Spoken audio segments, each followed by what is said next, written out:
Hi everybody, it's Marilyn again. Welcome back to KK's Quilt Studio. Hey, we have been talking about new features in Art and Stitch Plus. Today is April 24th, 2021, and if you are a registered Art and Stitch owner, Art and Stitch Plus owner that is, you probably received an email earlier this week regarding an update, a free update. Did I hear me say free update to version 7?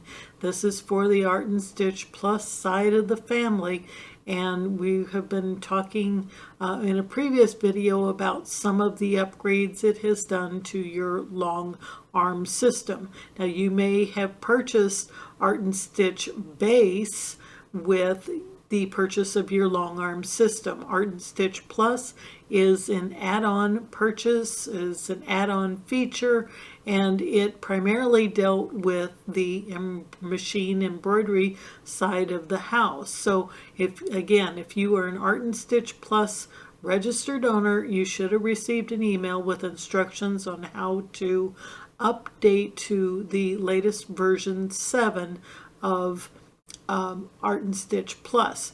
If you're just an Art and Stitch Base owner, there's nothing to do, but maybe go on over to the Art and Stitch Base or Art and Stitch website and purchase Plus. So navigate, not now, but after this video is over to artandstitch.com, easy address, and click Buy Now to find out what a great deal they have going on now if you're interested in any of the features that I've done in these two videos on the new update for version 7 of Art and Stitch Plus. And this video we're going to talk about another feature that they have created called Font Creator, and I think you are really going to enjoy this feature. I think it's something that a lot of us have been asking for, and it's not available anywhere else, so let's take a look at it. So here we are in Art and Stitch, and if you have any questions about this, you'll note that I have the Art and Stitch Plus feature in my program. The easiest way to tell is that you have this third vertical toolbar. This is the Plus toolbar, and I have purchased an extra add-on feature to my Art and Stitch Base that I purchased with my long arm and added machine embroidery to it. Now under the Tools tabs, there is an extra little thing called Font Creator, and that's what we are going to work on in this video. I'm going to talk all about it because you will see that up here in the Plus toolbar, and this is something you don't have in Base, I have this extra little feature called the text lettering tool. So if I clicked on that, you'll see my little mouse cursor turns to an A, and if I click on that, it types text in. Now you don't have text on Art and Stitch Base, you only have this text tool down here, which brings in artwork, text artwork. This is lettering that has been digitized and is ready to type in your message and ready to sew out. So you can save this format in your machine embroidery format and sew it out right away. So Plus is for those people who have an embroidery machine and now they've expanded features to the long arm. Before we get too deep into the weeds, let's talk about what is text. Text can be system fonts. So when I showed you on Art and Stitch the text tool for Art and Stitch Base, and that would insert artwork, not stitch files, we're talking about system fonts. So let's go back to Art and Stitch for just a second. So if I were to use this text tool down here, and I can change this to any font that I have on my system. So what your choices of fonts are going to depend on what fonts have been loaded onto your computer. This list is going to vary. I'm just going to leave the default Arial and click OK, and then click OK again, and you'll see now I have artwork. And you'll see over here on my sequence view, I have my text, and all these individual letters are pieces of artwork. They are not stitches. This first piece of text that I did, this is had stitches assigned. So I have stitch files and I have artwork system files. So let's go back to that slide again. System files are the fonts that belong to your computer. Yes, you can upload more fonts, but they are fonts that are common to your system. They can be used in Word, when you're typing an email, when you're using a cutting system, electronic cutting system such as Silhouette, Cricut, Canvas Workspace, but you're going to use the system fonts that you have in your computer in Art and Stitch as well, in Adobe, any program you have running on your computer that uses text or fonts, you're going to be using your system fonts.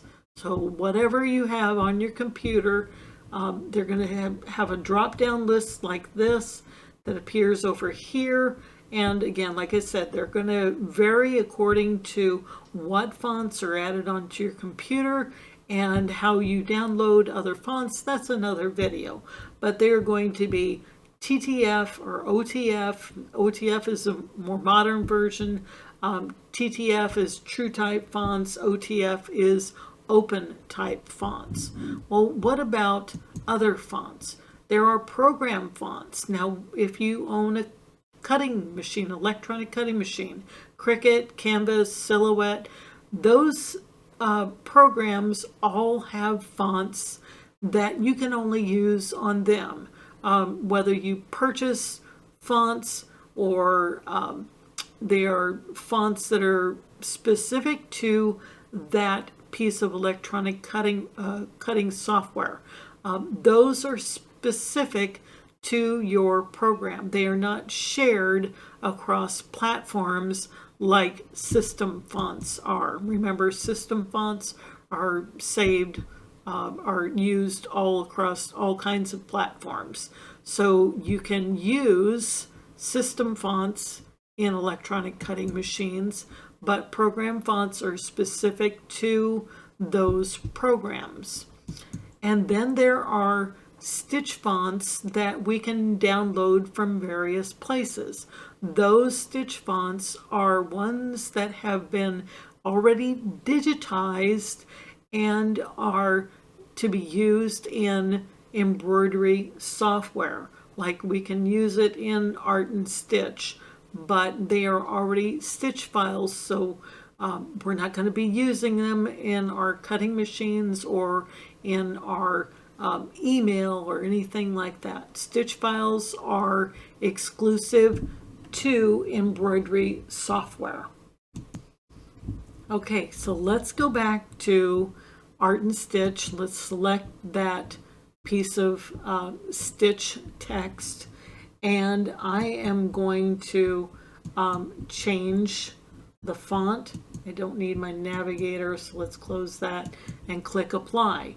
We've got this drop-down list, and from that in Art and Stitch we can select any of the loaded fonts. Well, now when you purchase fonts from those other websites, and that is these websites, you're purchasing stitch fonts, and there are even more than this. I've just named a few. you can load them into Art and Stitch. So that is what the new feature in Art and Stitch is all about. It's about adding more fonts to this already long list of fonts that are available. And that is available under the font creator. So let's go to a fresh design page and let's work on this. The first thing I'm noticing is I'm in the quilting mode. So I want to change that, and I want to go to preferences, and let's move back into the embroidery mode. And my system is PES, so I'm going to use that. You choose your machine format, whichever is appropriate. But now when we go to tools and down to the font creator, I am going to introduce you to this new tool. I'm going to add some fonts, and I'm going to be using some fonts that I have purchased from Lindy G. She is a software designer, and I purchased items from her site. So I have purchased a font pack of oodles and oodles of designs, and I'm going to be using, I've already installed 2 of these. I'm going to be using a larger system called 50 millimeter. 50 millimeter, remember, is about 2 inches. How do I know that? A 4x4 hoop for my embroidery machine is 100 millimeters. And everybody talks in embroidery in millimeters, so try and get used to that. But these are going to be letters about 2 inches, and I'm going to be using the upper letters. I can install all of these, but what this is a mapping tool. So I'm going to start with the upper letters, and we're going to install this so that I can access these pre-digitized letters from my Art and Stitch system. So I'm going to select the file that they're located. You'll have to navigate to where you saved these files, and they may be unzipped. When you receive them, go ahead and unzip them, and then we're going to click OK on the file that we have selected, and then it will appear here. Okay, we are going to assign a new font, and I'm going to call this Child Dot 50 millimeters. So I'll need to type in the name so that when I select it from the drop-down list in Art and Stitch, I know what it is.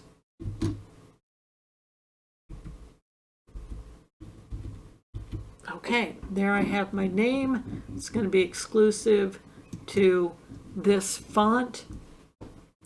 And when you use this tool, it wants a baseline, and it always wants an M.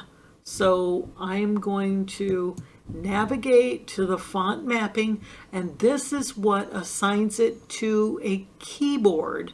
So this font, all these letters right now are individual files.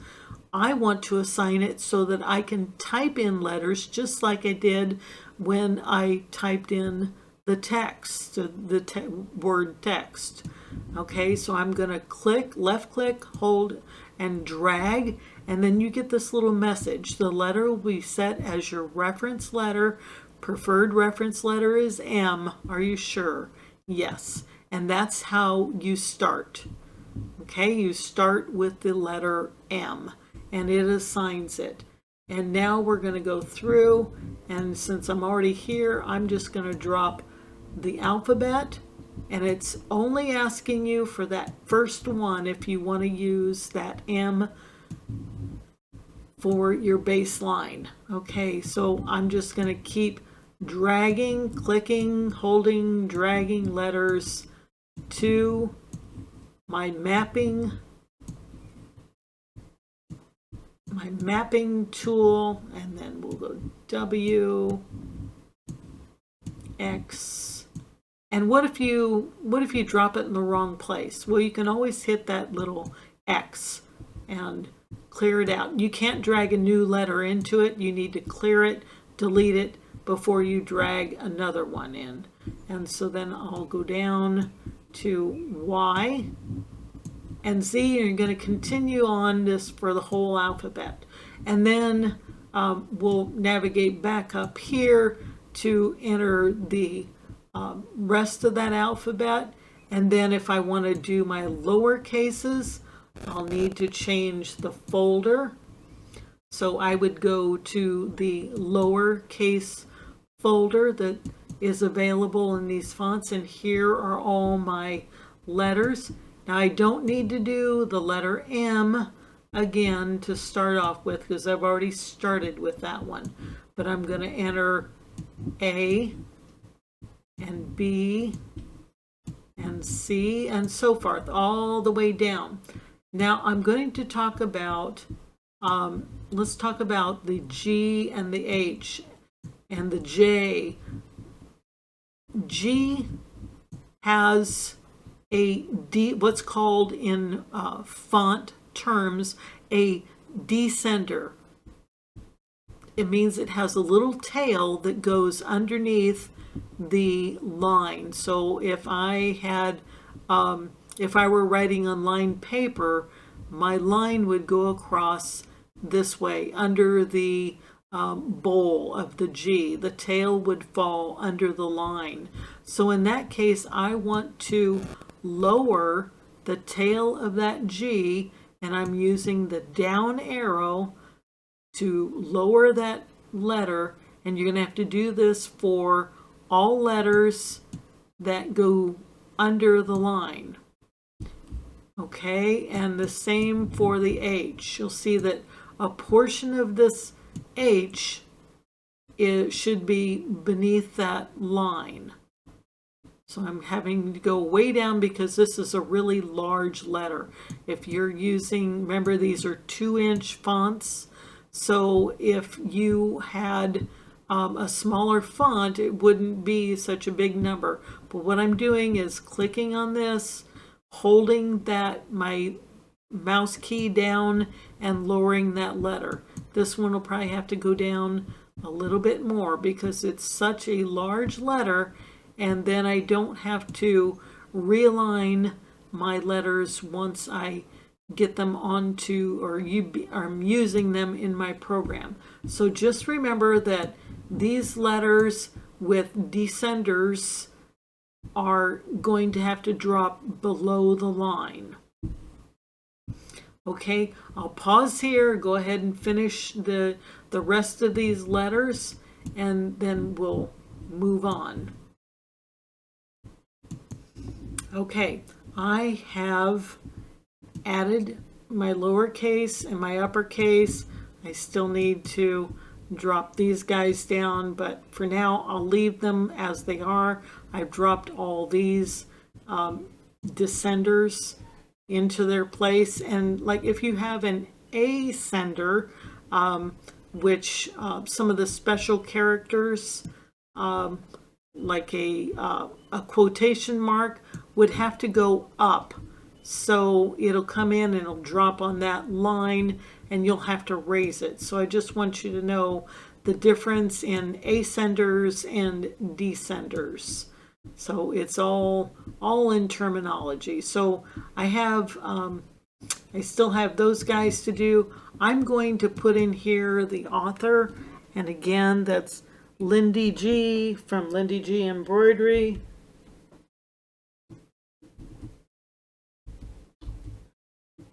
So I'm going to give her credit so that I know where that font came from, and let me finish out these fonts and I'll come right back. Okay, I've opened up, I'll do one punctuation, so I'm going to drag this into here, and it tells you here what you're going to assign to this keystroke, and I'm going to assign this, but you know quotations are not down on the bottom line, so this is the one that I want to raise. So I will raise those quotation marks. I'm using the up arrow, holding down on my mouse key until I raise them to an appropriate height, I think, for quotation marks. And you can always come back and edit these. Of course, here is a period. So you would just locate where in your mapping program is, or on your mapping chart, you'll see all these special characters, and it depends on the alphabet. Some alphabets stitch files only come with capital letters. This one came with capitals, lowercase, special characters, and numbers. Okay, we're going to stop there. I can always come back and modify this. I can just click on Edit Fonts, and we're going to save this font. So it's going to save under this name, the child .50 millimeter, and I'm going to close. Okay, I'll select my text tool and we'll click on text, and it defaults to the last text that I used. Now I'm going to go over here to the drop down menu and scroll up, and you'll see that the fonts that I have added with the font creator now have this little blue icon afterwards. So that means that those fonts I've added to the system, so they are not the fonts that came with Art and Stitch. So I'm going to select the one I just created, and then don't forget to click apply.